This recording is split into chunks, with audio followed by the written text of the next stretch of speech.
तुम्हें धोखा किसने दिया? बेरुदा किशोरी ने।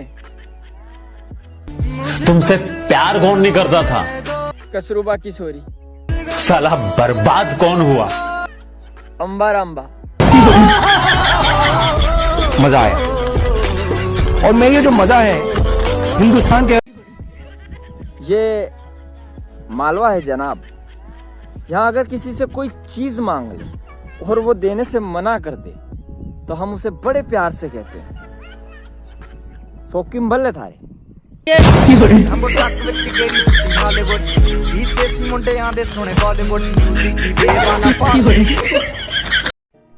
भोगा तो हिंदू कश्मीरियों ने है साहिब।